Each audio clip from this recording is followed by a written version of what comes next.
साथियों, project India one में आपका स्वागत है। आज हम एक बहुत ही एम्बिशियस प्रोजेक्ट के बारे में बात करेंगे। इस प्रोजेक्ट के बन जाने के बाद में महाराष्ट्र, गुजरात के साथ देश के अन्य हिस्सों में भी इसके डेवलपमेंट का असर पड़ेगा। आज हम Mumbai Ahmedabad high speed rail के बारे में बात करेंगे। इस प्रोजेक्ट को 2009 में जब प्रधानमंत्री जापान के और भारतीय प्रधानमंत्री ने यहाँ हाई स्पीड रेल बनाने के योजना के बारे में चर्चा शुरू की थी और कंसल्टेंसी का काम उस समय शुरू किया गया था। तो हम सारी बातों में जाने के बजाय पहले मैं आपको ब्रीफ में बताता हूँ कि Mumbai Ahmedabad high speed rail जो प्रोजेक्ट है उसका अभी स्टेटस क्या है। यह प्रोजेक्ट अंडर कंस्ट्रक्शन है। इसकी ओनर है इंडियन रेलवे, जो national high speed rail corporation limited के थ्रू इसका इम्प्लीमेंटेशन हो रहा है। ये इसकी लोकेशन है जो कहाँ से गुजरेगा, जो महाराष्ट्र है, गुजरात है, दादरा है, नगर हवेली, दमन एंड दीव है। मुंबई और अहमदाबाद में टर्मिनल होंगे और ये 12 स्टेशन इसमें होंगे। तो 12 स्टेशन भी मैं आपको बताता हूँ कौन कौन से 12 स्टेशन है। साबरमती जंक्शन पहला स्टेशन होगा, फिर अहमदाबाद होगा, आनंद है, नाडियाड, उसके बाद वडोदरा है, भरूच है, सूरत है, बिलीमोरा है, वापी है, फिर ये महाराष्ट्र में आ जाएगा, बोईसर है, विरार है, थाने है, मुंबई। तो थाने बोलने से एकदम थाने रेलवे स्टेशन के पास नहीं है, इसका स्टॉप सील फाटा के पास रहेगा। तो मैं अपने दूसरे वीडियो में आपको और डिटेल में बताऊंगा ऐसे कनेक्टिविटी और जो स्टेशन आएंगे उसके नज़दीक में इकोनॉमिक और इम्पैक्ट क्या होगा और डेवलपमेंट क्या होगा। तो आज मेरा ये इंट्रोडक्टरी पार्ट है हाई स्पीड रेल के ऊपर। मैं करीब 3 वीडियो और लेके आऊँगा इसमें। तो आज मैं आपको ब्रीफ में बताता हूँ इस प्रोजेक्ट के बारे में। तो जैसे कि मैंने आपको बताया कि स्टेशन 12 होंगे और ये इसमें जो रोलिंग स्टॉक हो E5 सीरीज का शिंकनसेन ट्रेन जो जापान की है वो इसमें यूज होगी। और ये प्रोजेक्ट अगस्त 2026 में कंप्लीट हो जाने की संभावना है। और टोटल लाइन लेंथ है 508.18 किलोमीटर, जो करीब 315 माइल है। और ये होगा एलिवेटेड कॉरिडोर में होगा, अंडरग्राउंड होगा, अंडर सी होगा और ग्रेड सेपरेटेड होगा। ज़्यादातर पोर्शन एलिवेटेड कॉरिडोर में होगा क्योंकि लैंड एक्विजिशन की प्रॉब्लम से बचने के लिए ज़्यादातर एलिवेटेड रखा गया है, ताकि कोई भी इंटरसेक्शन, इंटरचेंज और जहाँ क्रॉसिंग होगा वो भी अफेक्ट नहीं करेगा। ट्रैक जो इसका गेज है 1435 मिलीमीटर है, स्टैंडर्ड गेज है। इसमें इलेक्ट्रिफिकेशन होगा 25 kV 50 hertz AC overhead catenary है। और ऑपरेटिंग स्पीड होगी 320 kilometre per hour, design speed 350 kilometre per hour है। तो ये आपके लिए एक ब्रीफ इंट्रोडक्शन है इसके बारे में। अब मैं आपको थोड़ा सा और बताता हूँ कि मुंबई का चूँकि ये पहला प्रोजेक्ट है, तो इसके बारे में आप जितना आपको जानकारी होगी कि कब इसका सर्वे किया गया, कब इसकी कंसल्टेंसी हुई और कैसा इसका इतिहास रहा है। तो सबसे पहले मैं बताता हूँ आपको 2009-10 के रेल बजट में मुंबई अहमदाबाद कॉरिडोर के साथ 5 और हाई स्पीड रेल कॉरिडोर का फिजिबिलिटी रिपोर्ट की स्टडी शुरू की गई थी। 650 किलोमीटर लंबी हाई स्पीड रेल कॉरिडोर उस समय पुणे रेलवे स्टेशन से अहमदाबाद तक जाने का प्लान था मुंबई से होते हुए। बट पुणे से मुंबई वाला जो पोर्शन है, घाट का सेक्शन है, उसको बनाने में जो टेक्निकल डिफ़िकल्टी थी, कंस्ट्रक्शन में डिफ़िकल्टी थी और कास्ट भी बढ़ने के चांसेस थे, इसलिए जो पुणे से मुंबई वाला सेक्शन ड्रॉप कर दिया गया। बाद में इसको जो है मुंबई से अहमदाबाद के सेक्शन में रखा गया और इसके आगे कार्य शुरू किया गया। मार्च 2013 में रेलवे बोर्ड ने जैसे कि बताया मुंबई पुणे खंड को छोड़ने और मुंबई अहमदाबाद के बीच हाई स्पीड रेल बनाने का फैसला किया था।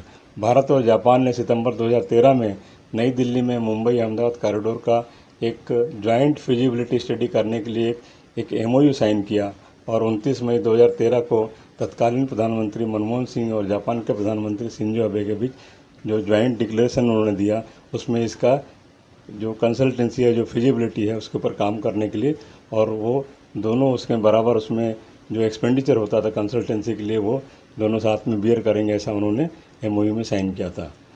तो ये उसकी शुरुआत है वहाँ पर।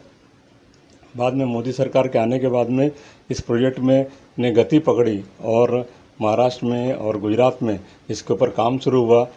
तो जैसा कि मैंने बताया कि थाने और विरार के बीच में 21 किलोमीटर इसमें भूमिगत सुरंग जो टनल है उसको छोड़कर अधिकतर कॉरिडोर जो है एलिवेटेड रहेगा, जिसमें से 7 किलोमीटर अंडर सी होगा टनल जो है।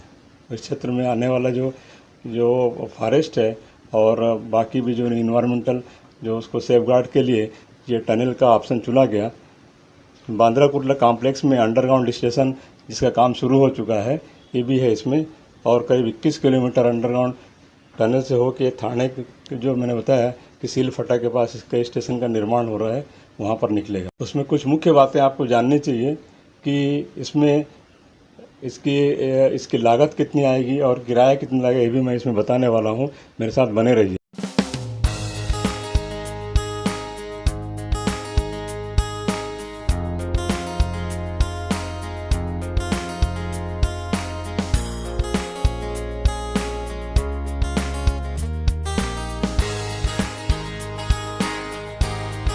साथियों, आपका इस बुलेट ट्रेन प्रोजेक्ट के इस एपिसोड में आपका फिर से स्वागत है।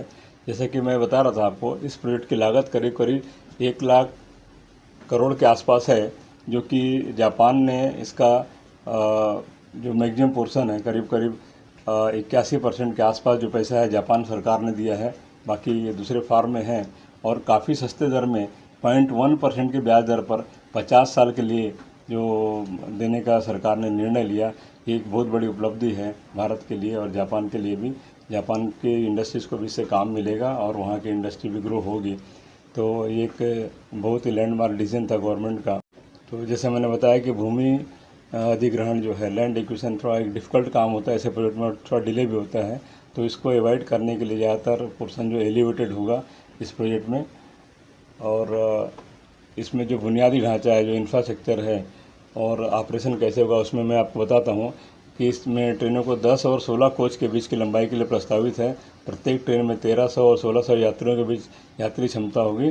सिस्टम को 350 किलोमीटर प्रति घंटे, करीब करीब 220 माइल प्रति घंटे की अधिकतम गति से संचालित करने का डिज़ाइन किया गया है, जबकि इसकी ऑपरेटिंग स्पीड जो है 320 किलोमीटर प्रति घंटा होगी। इसमें सिग्नलिंग और पावर जो है, इसके लिए जो भी उपकरण लगेंगे, पावर सिस्टम लगेंगे, वो जायका से लोन एग्रीमेंट के अनुसार जापान से इंपोर्ट किया जाएगा। और जैसा कि मैं आपको बता रहा था कि किराया जो है, इसका किराया थोड़ा ज़्यादा होने वाला है। इसका किराया का एक बेसिक आप समझ लीजिए, जो कि समय समय पर बदल भी सकता है और सरकार इसमें बदलाव कर सकती है। मुंबई अहमदाबाद दुरंतो एक्सप्रेस जो फर्स्ट क्लास AC टिकट है, इसके किराए से हाई स्पीड रेल का किराया करीब करीब 1.5 गुना होने का अनुमान है। तो वो तो जब ऑपरेशन शुरू होगा तब मालूम चलेगा एग्जैक्ट किराया कितना लगने वाला है। और आप समझ लीजिए करीब करीब 3000 रुपये आपको देना पड़ेगा मिनिमम, जो मैं समझता हूँ। बाद में सरकार और कुछ करे तो उसमें बदलाव हो सकता है। तो ये आपको जानना चाहिए कि ये प्रोजेक्ट का इम्पैक्ट क्या पड़ेगा इस पूरे कॉरिडोर में। मुंबई का जो महाराष्ट्र का जो पोर्शन है और गुजरात का पोर्शन है, इससे ये होगा कि आप करीब करीब 2 घंटे के आसपास मुंबई से अहमदाबाद पहुंच जाएंगे। अभी नॉर्मली जो है 6 घंटा, जो दुरंतो ट्रेन है 6 घंटे के ऊपर लेती है। दूसरी ट्रेन तो 7 और 8 घंटे तक उसमें जो एक्सप्रेस ट्रेन है उसका बता रहा हूँ मैं आपको, वो लग जाता है उसमें। तो जब 2 घंटे में आप सुबह अगर 8 बजे निकलते हैं तो करीब 10-11 बजे आप अहमदाबाद पहुंच जाएंगे, अपना काम करेंगे और शाम को वापस हो जाएंगे। तो वैसे ही अहमदाबाद से अगर आप मॉर्निंग निकलते हैं तो अपना पूरा दिन भर का काम करके आप शाम को आसानी से घर पहुंच जाएंगे। तो ये जितने स्टेशन मैंने बताए, ये गुजरात और महाराष्ट्र में जो आ रहे हैं, ये तो ऑलरेडी डेवलप हैं और इंडस्ट्रियल जोन में आते हैं ज़्यादातर स्टेशन जो हैं। तो ये काफ़ी ज़्यादा यहाँ पर इंडस्ट्रियल और इकोनॉमिक एक्टिविटी बढ़ेगी और ये अपने आप में पूरे भारत के लिए एक समृद्धि का एक पूरा का पूरा नया स्ट्रीम लेके आएगा, ऐसा अनुमान है। अब कंस्ट्रक्शन के बारे में बताता हूँ। कंस्ट्रक्शन करना कम समय में थोड़ा डिफ़िकल्ट है, इसलिए NHSRCL ने इसको 8 पैकेज में डिवाइड किया है। जो पैकेज का नाम दिया C1 जो है underground station Bandra Kurla complex BKC में 1.02 किलोमीटर जो है वो उसको मेगा इंजीनियरिंग MEIL और हिंदुस्तान कंस्ट्रक्शन JV दोनों मिलकर कर रहे हैं। दूसरा पैकेज है C2 जो अंडरग्राउंड टनल है BKC और सीलफाटा थाने के बीच में, वो करीब करीब 20.37 किलोमीटर का है, वो अफगान इंफ्रास्ट्रक्चर कर रही है। तीसरा जो पैकेज है C3, उसमें वायाडक्ट है सीलफाटा थाने से जारोली विलेज वलसाड़ डिस्ट्रिक्ट में आता है, वो करीब 135.45 किलोमीटर का वायाडक्ट है, सेक्शन है, जिसको L&T कर रही है। फिर चौथा जो है C4 पैकेज जो है कंस्ट्रक्शन के लिए वायाडक्ट है, वो जारोली विलेज वलसाड़ से वडोदरा तक है, वो 237.10 किलोमीटर का, वो भी L&T कर रही है। फिर C5 पैकेज है वायाडक्ट और स्टेशन जो है वडोदरा में 8.19 किलोमीटर का, वो उसको L&T कर रही है। वायाडक्ट जो है वडोदरा और अहमदाबाद 87.56 किलोमीटर है, लार्सन एंड ट्यूब्रो कर रहा है उसको। और C7 पैकेज है वायाडक्ट और स्टेशन विद इन अहमदाबाद जो है 18.13 किलोमीटर का, उसको इरकान और DRA इंफ्राकॉन JV कर रहा है उसको। और अंतिम और 8वां पैकेज है C8 viaduct and building works at Sabarmati depot, वो 2.12 किलोमीटर का है। उसको SCC और VRS-JV कर रहे हैं। तो मैं सोचता हूँ दोस्तों आज ये जानकारी आपके लिए उपयोगी होगी। अगले वीडियो में फिर मिलेंगे। धन्यवाद।